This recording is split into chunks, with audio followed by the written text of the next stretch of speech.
அனைவருக்கும் வணக்கம். Online நஸ்தோ Trichy TV, எளிமை யதார்த்தம் கலந்த ஜோதிடம். வணக்கம் நண்பர்களே, நான் உங்கள் ஜோதிடர் ரவிச்சந்திரன், திருச்சி மேட்டுப்பாளையத்திலிருந்து. ஒரு மனுஷனுக்கு வாழ்க்கையில் எப்போவுமே அதிர்ஷ்டங்கள் நிறைய இருக்கணும், பாக்கியங்கள் நிறைய இருக்கணும். அப்படின்னா அவருடைய ஜாதகத்தில் 9ஆம் இடம் ரொம்ப சிறப்பாக இருக்கும். ஒரு 10 பேர் மேலேருந்து கீழே விழுவுறாங்க, 9 பேர் இறந்துட்டாங்க, அந்த ஒருத்தர் மட்டும் உயிரோடு இருக்கிறாருன்னா அதுக்கு அந்த 9ஆம் பாவம். 30 பேர் படிக்கிறாங்க, அதில் ஒருத்தர் முதல் இடத்துக்கு வராருன்னா அதுக்கு அந்த 9ஆம் பாவம்.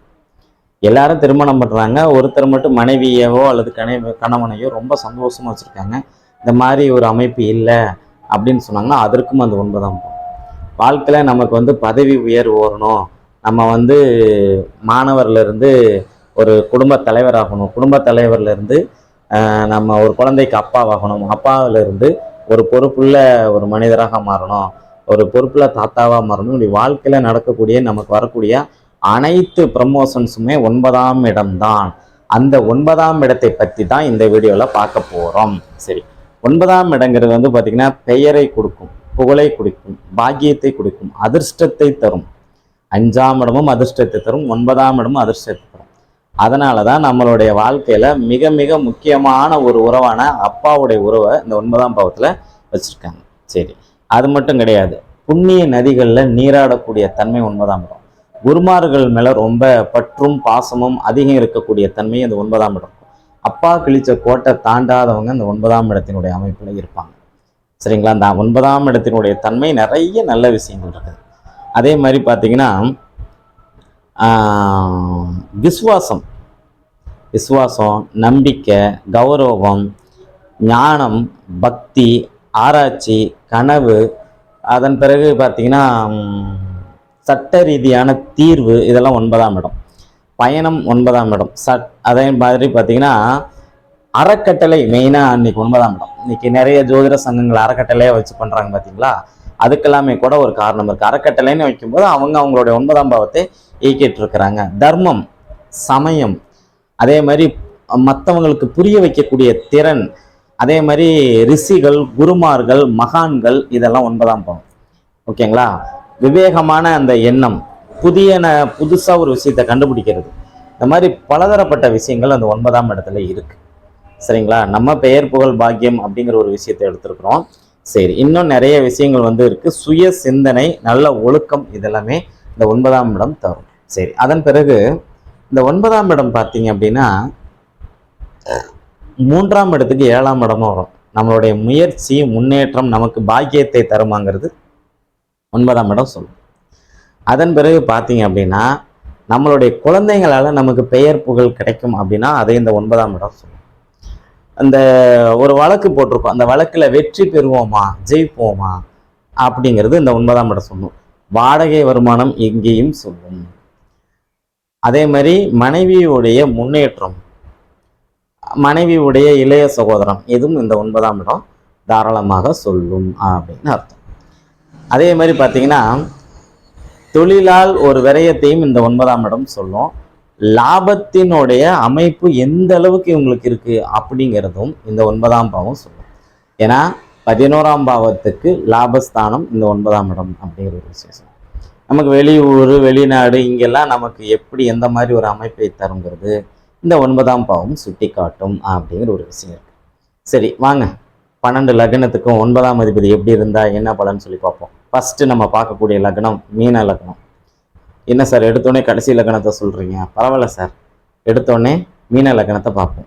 மீன லக்னத்துக்கு 9ஆம் அதிபதினு சொல்லக்கூடிய கிரகம். இதற்குள்ள இன்னொரு விஷயம் சொல்லிடுறேன், 12 லக்னங்களுக்கு 9ஆம் அதிபதி நட்பாக தான் வருவார். அதனால அந்த விஷயத்தை இடையில நம்ம சொல்ல வேண்டாம். அப்போ மீன லக்னத்துக்கு 9ஆம் அதிபதினு சொல்லக்கூடிய கிரகம் செவ்வாய், லக்னாதிபதிக்கு நண்பர். எல்லாத்துக்கும் நான் அதை சொல்லிடுறேன். இவர் லக்னத்தில் இருப்பது யோகம், மிக சிறப்பான ஒரு யோகம். முடிஞ்ச வரைக்கும் 9ஆம் இடம் நமக்கு நல்லது பண்ணதான் முயற்சி செய்யும். ஓகேங்களா, சரி, முடிந்த வரைக்கும் இந்த 9ஆம் அதிபதி லக்னத்தில் இருக்கும்போது யோகத்தை கொடுக்கும். 2ஆம் இடத்தில் இருப்பது 9ஆம் அதிபதி 2ஆம் இடத்தில் இருப்பது ஆட்சி பெறுவது நன்மை.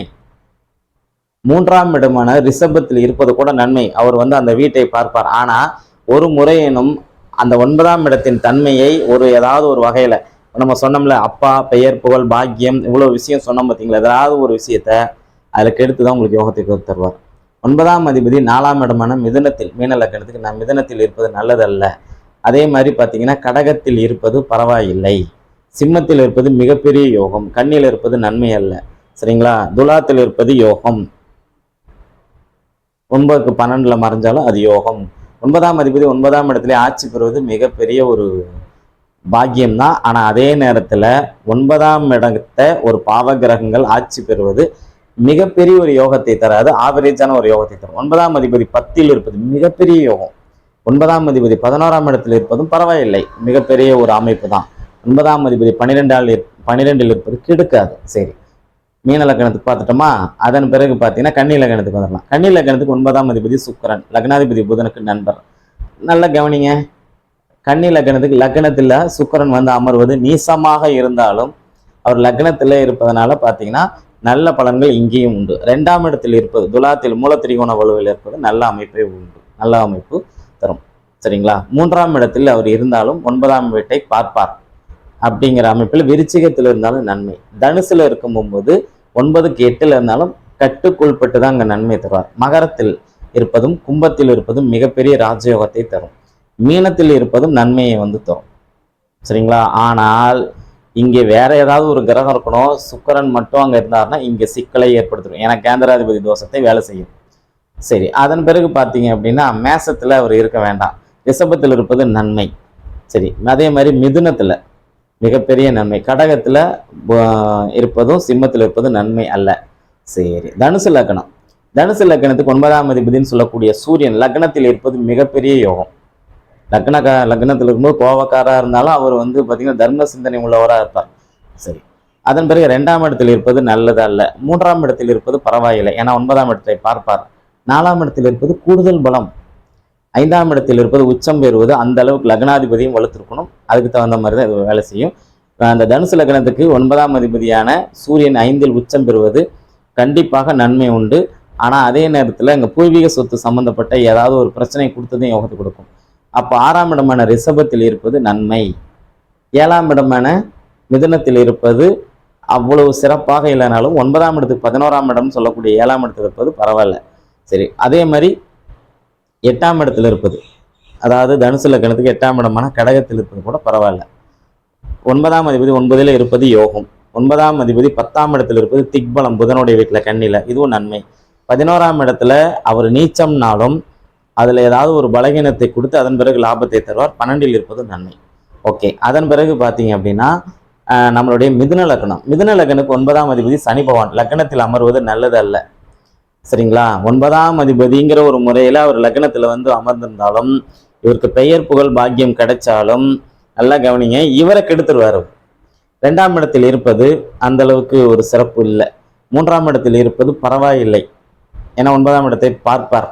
அந்த வகையில் அங்கே ஒரு பாதிப்பை தந்து தான் யோகத்தை தருவார். 4ல் இருப்பது மிகப்பெரிய யோகம், 5ல் இருப்பதும் பரவாயில்லை, நன்மை தான். 6ஆம் இடத்தில் இருக்கக்கூடாது, விருச்சிகத்தில் இருக்கக்கூடாது. 7ஆம் இடமான தனுசில் இருப்பது மிக சிறப்பு. 8ஆம் இடத்தில் இருப்பது மிகப்பெரிய ஒரு நல்லது. 9ஆம் இடத்தில் அவர் இருப்பது கட்டுக்குள்பட்டு நன்மை. 10ஆம் இடத்தில் இருப்பது கூட பரவாயில்லை, 11ஆம் இடத்தில் இருக்கக்கூடாது, 12ஆம் இடத்தில் இருப்பது நன்மை. சரி, இப்போ 4 லக்னங்கள் பார்த்துட்டோம். சரி, அதன் பிறகு பார்த்தீங்க அப்படின்னா கடக லக்னத்துக்கு பார்ப்போம். கடக லக்னத்துக்கு 9ஆம் அதிபதியே வரக்கூடிய கிரகம் குரு, லக்னத்தில் இருப்பது திக்பலம், மிகப்பெரிய ராஜயோகம், உச்சம் பிளஸ் திக்பலம், நல்ல அமைப்பை தரும், நல்ல யோகத்தை தரும். 2ஆம் இடத்தில் இருப்பது நல்ல யோகத்தை தரும். 3ஆம் இடத்தில் இருந்தாலும் அந்த வீடு அவருக்கு சரியில்லாத வீடுனாலும் அவர் 9ஆம் இடத்தை பார்க்கின்ற அமைப்பில் இந்த வீடு நன்மை தரும். சரி, 4ஆம் இடத்துல வந்து பார்த்தீங்க அப்படின்னா துலாத்தில் இருப்பதும் பரவாயில்லை அப்படிங்கிற ஒரு அமைப்பை சொல்லலாம். 5ஆம் இடத்தில் இருப்பது கூடுதல் பலம் விருச்சிகத்தில், தனுசில் இருப்பது மிகப்பெரிய யோகம். அதே மாதிரி மகரத்தில் இருப்பது நன்மை அல்ல. சரிங்களா? கும்பத்தில் இருப்பது பரவாயில்லை, மீனத்தில் இருப்பது மிக மிக சிறப்பு, மேசத்தில் குரு பகவான் இருப்பது மிக சிறப்பு, ரிஷபத்தில் இருப்பது வந்து பாதகமும் இணைந்து வேலை செய்யும் அப்படிங்கிற அமைப்பில் இது வந்து 2 பலனும் கலந்துதான் நடக்கும். அது மிதுனத்தில் அவர் இருப்பது நன்மை அல்ல அப்படின்னு எடுத்துக்கலாம். சரி, அதன் பிறகு பார்த்தீங்கன்னா துலாம் லக்னத்துக்கு 9ஆம் அதிபதினு பார்த்தீங்கன்னா புதன், லக்னத்தில் திக்பலம் பெறக்கூடிய அமைப்பு நல்லது, மிகப்பெரிய யோகத்தை தரும். 2ஆம் இடத்தில் விருச்சிகத்தில் இருப்பது நன்மை அல்ல, தனுசில் இருப்பது நன்மை. அவர் 9ஆம் வீட்டை 7ஆம் பார்வையாக 3ஆம் இடத்துல இருந்து கொண்டு பார்ப்பார். 4ஆம் இடத்திலையும் 5ஆம் இடத்திலும் அவர் இருப்பது சிறப்பு. 6ஆம் இடத்துல அவர் இருக்கக்கூடாது, 7ஆம் இடத்திலும் அந்த அளவு நன்மை அல்ல. 8ஆம் இடத்தில் தாராளமாக இருக்கலாம். 9ஆம் இடத்தில் இருப்பதும் பலம், 10ஆம் இடத்தில் இருப்பது பலம் அல்ல. 11ஆம் இடத்தில் இருப்பது மிகப்பெரிய யோகம். ஆனால் இங்கே பாதகத்தையும் இணைஞ்சு செஞ்சிடும். 12ஆம் இடத்தில் இருப்பது மிக மிக பெரிய யோகம் அப்படிங்கிற ஒரு விஷயத்தை இங்கே சொல்லலாம். சரி, அதன் பிறகு பார்த்தீங்க அப்படின்னா மகர லக்னம். மகர லக்னத்துக்கு 9ஆம் அதிபதினு சொல்லக்கூடிய கிரகம் மறுபடியும் புதனே தான் வருவார். லக்னத்தில் திக்பலம் பெறுவார், நன்மை. மகரத்தில் இருப்பது நன்மை. மகர லக்னத்துக்கு கும்பத்தில் 2ஆம் இடத்தில் இருப்பது நன்மை. 3ஆம் இடத்தில் இருந்தாலும் நீச்சம் அடைந்திருந்தாலும் குறைந்த ஒளியில் அவர் அந்த வீட்டை பார்ப்பது கட்டுக்குள்பட்டு நன்மை. 4இல் இருக்கக்கூடாது. 5இல் ரிஷபத்தில் இருக்கலாம். 6இல் மிதுனத்தில் இருக்கலாம். 7இல் கடகத்தில் இருக்கக்கூடாது. 8 சிம்மத்தில் இருக்கலாம். 9ஆம் இடமான கன்னியில் இருப்பது மிகப்பெரிய யோகம். நல்லா கவனிச்சுக்கோங்க. 10ஆம் இடமான சுக்கிரனுடைய வீடான துலாத்தில் இருப்பது நன்மை. 11ஆம் இடம் நன்மை அல்ல. 12ஆம் இடத்தில் இருப்பது பரவாயில்லை அப்படிங்கிற ஒரு அமைப்பு எடுத்துக்கலாம். சரி, அதன் பிறகு மேச லக்னம். மேச லக்னத்துக்கு 9ஆம் அதிபதி குரு. லக்னத்தில் திக்பலம் பெறுவார், நன்மை. ரிஷபத்தில் இருக்கும்போது கொஞ்சம் ஓரளவுக்கு நன்மையை தருவார். மிதுனத்தில் இருக்கும்போது பரவாயில்லை. கடகத்தில் உச்சம் பெறுவது மிகப்பெரிய யோகம். சிம்மத்தில் இருப்பது மிகப்பெரிய யோகம். கன்னியில் இருப்பது பார்த்தீங்கன்னா அந்தளவு யோகம் இல்லை. ஓகேங்களா. அதே மாதிரி துலாத்தில் இருக்கிறது கூட பரவாயில்ல, நல்ல யோகத்தை தருவார். அதன் பிறகு விருச்சிகத்தில் இருக்கும்போது 8ஆம் இடத்துல இருக்கும்போது மிகப்பெரிய ஒரு யோகத்தை நிச்சயமாக தருவார் அப்படிங்கிற அமைப்பு. 9ஆம் அதிபதி 9ஆம் இடத்திலே ஆட்சி பெற்று இருப்பது மிகப்பெரிய ஒரு ராஜயோகத்தை கண்டிப்பாக தரும். 10ஆம் இடத்தில் இருப்பது நன்மை அல்ல. 11ஆம் இடத்தில் இருப்பது நன்மை. 12இல் இருப்பதும் நன்மை. சரி, அதன் பிறகு பார்த்தீங்க அப்படின்னா ரிஷப லக்னம். ரிஷப லக்னத்துக்கு பார்த்தீங்கன்னா 9ஆம் அதிபதி சனி. லக்னத்தில் இருந்தால் யோகம்தான், ஆனால் ஜாதகரை கெடுத்துருவார். ஓகேங்களா. ஜாதகரை ஏதாவது உடல் ரீதியாக பிரச்சனை கொடுத்து அந்த ஒரு அமைப்பை கொடுத்துருவார். 9ஆம் அதிபதி தர்ம கர்மாதிபதிங்கிற ஒரு அமைப்பை சேர்த்து லக்னத்தில் இருக்கக்கூடிய விஷயம்ல நன்மையை செய்யும். ஆதிபத்திய நன்மையும் காரக கெடுதலும் இங்கே வந்துடும். 2ஆம் இடத்தில் இருப்பது நன்மை. 3இல் 4இல் இருப்பது கடகம் சிம்மத்தில் இருப்பது நன்மை அல்ல. கன்னியில் இருப்பது நன்மை. துலாத்தில் உச்சம் பெறுவது மிகப்பெரிய ஒரு யோகம். விருச்சிகத்தில் இருப்பது திக்பலம் பெற்று வருவார், கட்டுக்குள்பட்டு தான் அங்கே நன்மை. தனுசில் இருப்பது யோகம். மகரத்தில் இருப்பது நன்மை அல்ல, பாதகஸ்தானம் இல்லையா, நன்மை அல்ல. 10ஆம் இடத்தில் இருப்பது நன்மை. 9இல் இருப்பதை விட 10ஆம் இடத்தில் இருப்பது நன்மை. அதாவது மீனத்தில் இருப்பது 11ஆம் இடத்தில் இருப்பது நன்மை. 12ஆம் இடத்துல ஒரு இருக்கக்கூடாது. சரி, சிம்ம லக்னம். சிம்ம லக்னத்துக்கு 9ஆம் அதிபதி யாருன்னு சொல்லி பார்த்தீங்க அப்படின்னா செவ்வாய். செவ்வாய் சிம்ம லக்னத்துக்கு லக்னத்தில் இருப்பது நன்மை, மிகப்பெரிய நன்மை. 2ஆம் இடத்தில் இருப்பது நன்மை அல்ல. துலாத்தில் இருப்பது 3ஆம் இடத்தில் இருப்பது நன்மை. விருச்சிகத்தில் இருக்கும்போது பார்த்தீங்கன்னா இது ஓரளவுக்கு நன்மையை தரும். ஆனால் அந்த 4ஆம் பாவத்தில் ஏதாவது ஒரு பாதிப்பை கொடுத்து தான் யோகத்தை செய்யும். 5ஆம் இடமான தனுசில் இருப்பது மிகப்பெரிய யோகம். 6ஆம் இடத்துல இருப்பது கூட இன்னும் அவ்வளோ பெரிய சோதனைகள்லாம் தராது, பரவாயில்ல. 7ஆம் இடத்துல இருப்பது சிறப்பு கும்பத்தில். 8ஆம் இடமான மீனத்தில் இருப்பது கூட நல்ல யோகத்தை தரும். 9ஆம் அதிபதி 9ஆம் இடத்தில் இங்கே இருப்பது கட்டுக்குள்பட்டு நன்மை. சரிங்களா. அதே நேரத்தில் 10இல் இருப்பது மிகப்பெரிய யோகம். 11 அவருக்கு சரியில்லாத வீடு. 12 அவர் நீச்சமுடையவர், அது நல்லது அல்ல. சரி, அதன் பிறகு பார்த்தீங்கன்னா விருச்சிக லக்னம். விருச்சிக லக்னத்துக்கு 9ஆம் அதிபதினு சொல்லக்கூடிய கிரகம் பார்த்தீங்கன்னா சந்திரன். இவர் பாதக ஸ்தானாதிபதியாகவும் வரும். எப்போவுமே நம்ம ஸ்திர லக்னங்களுக்கு சொல்கிறோம், அதெல்லாம் 9ஆம் அதிபதி பாதகம் தான். அதாவது அப்பாவால் இவங்களுக்கு ஏதாவது ஒரு வகையில் தொந்தரவு அல்லது பிரச்சனைகள் இருந்து அதன் பிறகுதான் உங்களுக்கு யோகத்தை கொடுக்கும். ஒரு சில பேருக்கு அப்பா இறந்தது பிறகுதான் இந்த ஸ்திர லக்னங்களுக்கெல்லாம் யோகமே அப்படிங்கிற ஒரு விஷயமும் பார்க்கலாம். சரி, அதே மாதிரி இந்த விருச்சிக லக்னத்துக்கு 9ஆம் அதிபதியான சந்திரன், நான் மீண்டும் சொல்கிறேன் இந்த வீடியோலையும், சந்திரனை ஒளி அமைப்புகளோட நீங்கள் பார்த்துக்கணும். ஒளி இல்லாத அமைப்புகளாக அவர் உச்சம் பெற்றிருந்தாலும் அந்த அளவுக்கு நன்மையை தராது, ஆட்சி பெற்றிருந்தாலும் நன்மையை தராது. கடகத்தில் அவர் லக்ன வலுவில் இருப்பது நன்மை அல்ல. ஏன்னா அவர் அந்த வீட்டில் நீச்சங்கிற ஒரு விஷயம் பொதுவாக நம்ம சொல்கிறோம். 2ஆம் இடத்தில் இருப்பது நன்மை. 3ஆம் இடம் மகரம் கும்பத்தில் இருப்பதை விட 4ஆம் இடமான மீனத்தில் இருப்பது மிகப்பெரிய ஒரு 2ஆம் இடத்தில் அதாவது தனுசில் இருப்பது நன்மை. சரிங்களா. 3ஆம் இடம் 3, 4 மகரம் கும்பத்தில் இருப்பது நன்மை அல்ல. சரிங்களா. 5ஆம் இடமான மீனத்தில் இருப்பது நன்மை. மேசத்தில் இருப்பது கூட நன்மை தான். ரிஷபத்தில் உச்சமடைவார், நல்ல யோக பலன் உண்டு. அதே மாதிரி மிதுனத்தில் ஓரளவுக்கு ஒரு நல்ல அமைப்பை தருவார். கடகத்தில் ஆட்சி வலுவு இருக்கனால கடகத்தில் இருக்கும்போது நல்ல பலன் தருவார். சிம்மத்தில் இருக்கும்போது நல்ல அமைப்பு உண்டு. ஏன்னா சந்திரனை பொறுத்தவரையும் அவர் எந்த வீட்லையும் பகை இல்லை. கண்ணியில் இருக்கும்போதும் பரவாயில்லை. துலாத்தில் இருக்கும்போது ஓரளவு நல்ல பலன்களை கண்டிப்பாக தருவார் அப்படின்னு சொல்லலாம் விருச்சிக லக்னத்துக்கு. சரி, கும்ப லக்னம். கும்ப லக்னத்தை பொறுத்த வரைக்கும் பார்த்தீங்க அப்படின்னா இந்த கும்ப லக்னத்தில் 9ஆம் அதிபதினு சொல்லக்கூடிய கிரகம் சுக்கிரன். அவர் நல்ல கவனிங்க, லக்னத்தில் இருப்பது கூடுதல் பலத்தை தரும், கூடுதல் நன்மையை தரும். 2ஆம் இடத்தில் உச்சம் பெறுவது மிக சிறப்பு. 3ஆம் இடத்தில் இருப்பதை விட 4இல் திக்பலம் பெற்று ஆட்சி பலம் பெற்று இருப்பார், சிறப்பு. 5ஆம் இடமான மிதுனத்தில் இருப்பது நன்மை. 6, 7 கடகம் சிம்மத்தில் அவர் இருக்கக்கூடாது. 8ஆம் இடமான கண்ணியில் நீச்சம் அடைஞ்சிருந்தாலும் ஓரளவுக்கு இங்கே நல்ல பலன்களை கண்டிப்பாக தருவார். ஆனால் 9ஆம் அதிபதி நீச்சம் அடையக்கூடாதுங்கிற ஒரு விஷயமும் அதுக்குள்ளார இருக்க தான் செய்யுது. அதனால் கட்டுக்குள்பட்டதான் நன்மை. 10ஆம் இடமான இந்த கும்பலக்கணத்துக்கு 8ஆம் இடத்துல சொல்லிட்டு இருந்தோம். 9ஆம் இடத்தில் அவர் வந்து ஆட்சி பெறாரு.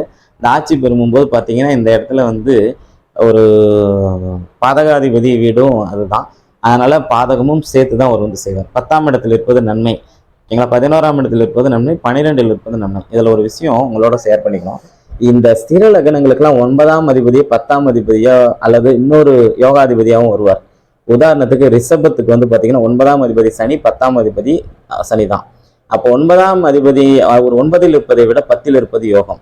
அதே மாதிரி சிம்ம லக்னத்துக்கு வந்து 9ஆம் அதிபதினு சொல்லக்கூடிய செவ்வாய் 9இல் இருப்பதை விட 4இல் இருப்பது யோகம். விருச்சிக லக்னத்துக்கு சந்திரன் சொல்லக்கூடிய அந்த சந்திரன் 9ஆம் இடத்தில் இருப்பதை விட மற்ற இடங்களில் இருப்பது பலம். கும்ப லக்னத்தை பொறுத்த வரைக்கும் நம்மளுடைய சுக்கிரன் வந்து பார்த்தீங்கன்னா 9ஆம் இடத்தில் இருப்பதை விட 4ஆம் இடத்தில் திக்பலம் ஆட்சி பெற்றிருப்பது மிகப்பெரிய ஒரு யோக பலன்களை கண்டிப்பாக தரும் அப்படின்னு சொல்லுவாங்க. சரி, இந்த 9ஆம் அதிபதி ஒருத்தருக்கு உண்மையாலுமே பார்த்த உடனே பிஹேவியர்லேயே கண்டுபிடிக்கலாம் உங்களுக்கு 9ஆம் அதிபதி எப்படி வளர்த்துருக்கா இல்லையான்னு. நல்லா கவனிங்க. கற்றுக் கொடுத்த குருவுக்கு மரியாதை கொடுக்குறவங்க, நல்லா கவனிச்சுக்கோங்க. கற்றுக் கொடுத்த குருவுக்கு மரியாதை கொடுக்குறவங்க, ஆசிரியர்கள் மேலே மதிப்பு மரியாதையும் வச்சுருக்கிறவங்கள, நம்மளை ஒரு இடத்துல கொண்டு போய் அறிமுகப்படுத்தி நமக்கு ஒரு வாழ்க்கையில் ஒரு மிகப்பெரிய ஒரு திருப்புமுனையை ஏற்படுத்தி விட்டவங்க. அதே மாதிரி நம்ம யார் யாருக்கிட்டெல்லாம் பல நல்ல விஷயங்கள் கற்றுக்குறோமோ இவங்கெல்லாம் நம்மளுடைய குருமார்கள் தான். இவங்க கிட்டலாம் நம்ம விசுவாசமாக இருந்தோம் அப்படின்னா கண்டிப்பாக நமக்கு பெயரும் புகழும் பாக்கியமும் சர்வ நிச்சயமாக உங்களுடைய வாழ்க்கையில் வந்து நீங்கள் மிகப்பெரிய ஒரு உயரத்துக்கு போவீங்க. இதில் எந்த மாற்று கருத்தும் கிடையாது. சரிங்களா? இப்போ நம்மெல்லாம் பார்த்தீங்கன்னா இதை நான் சொன்னேன்னா அது சுய புராணமாக ஆயிடும். என்னை யார் யாரெல்லாம் லைஃப்பில் முன்னாடி என்னுடைய வாழ்க்கையில் முதல்ல தொடங்கி வச்சாங்களோ அவங்களெல்லாம் இன்னமும் நான் நினச்சிக்கிட்டு தான் இருக்கேன். அந்த அமைப்பில் அந்த 9ஆம் இடம் நல்லபடியாக வேலை செய்யும். பொதுவாக நம்ம குருமார்கள் மேலே நம்ம வந்து திட்டக்கூடாது. ரெண்டாவது, இந்த அறக்கட்டளை சங்கம் இது சம்பந்தப்பட்ட ஒரு விஷயமும் 9ஆம் இடத்தோட தொடர்புக்குள்ள வரும். நான் முன்னாடியே சொன்னேன் 9ஆம் இடத்துல அறக்கட்டளை சங்கம்லாம் இருக்கு அப்படின்ட்டு. இந்த சங்கத்தினுடைய பணத்தை கையாடல் செய்யறது, சங்கத்தில் இருக்கிற மற்ற உறுப்பினர்களோட பிரச்சனை பண்ணிக்கிறது, அது எந்த சங்கமா இருந்தாலும் சரி இவங்களுக்கும் அந்த 9ஆம் இடம் சரியாக இல்லைன்னு அர்த்தம். இவங்க கொஞ்ச காலம் வந்து கொஞ்சம் பிரைட்ஃபுல்லா இருக்கிற மாதிரி தெரிஞ்சிருந்தாலும் இந்த 9ஆம் அதிபதியுடைய தசை புத்தி முடிஞ்ச உடனே அல்லது எந்த தசையா இருந்தாலும் அந்த குரு புத்தி முடிஞ்ச உடனே மீண்டும் அவங்களுடைய வாழ்க்கை பழைய நிலைமைக்கு சென்றிடும். இதையும் நீங்க கண்டிப்பாக பார்க்கணும் அப்படிங்கிற ஒரு விஷயத்த சொல்றேன். நண்பர்களே, நம்மளுடைய online astro Tiruchi TV YouTube சேனலை தொடர்ச்சியாக பாருங்கள். ஸ்கிப் பண்ணாமல் வீடியோ முழுசாக பாருங்கள். இதில் ஒரு முக்கியமான ஒரு வேண்டுகோள் வைக்கிறேன். நீங்கள் வந்து நம்மளுடைய வீடியோ பார்த்துட்டு லைக் பட்டன் கொடுத்துட்டு அந்த லைக் பக்கத்துலேயே பார்த்தீங்கன்னா டவுன்லோடு பக்கத்தில் ஹைப்புன்னு ஒரு பட்டன் இருக்கும். அந்த ஹைப்புங்கிற ஒரு பட்டனை வந்து அழுத்துங்க. நீங்கள் ஹைப்புங்கிற அந்த விஷயத்தை செய்யும் போது பார்த்தீங்கன்னா இந்த நம்மளுடைய யூடியூப் உடைய அந்த வியூஸ் வந்து நிறைய பேர்கிட்ட கொண்டு போய் அது கொடுக்கும். அதன் மூலம் நிறைய பேர் நம்மளுடைய வீடியோவை பார்த்து மக்களும் பயன்பெறுவாங்க, நம்மளும் பயன்பெறுவோம் அப்படிங்கிற ஒரு விஷயத்தை சொல்லி அழகான இந்த வீடியோ பதிவை இவ்வளோ நேரம் கண்டுகளித்த உங்களுடைய அத்தனை நல் இதயங்களுக்கும் என்னுடைய நெஞ்சார்ந்த நன்றிகளும் வாழ்த்துக்களும். நன்றி, வணக்கம்.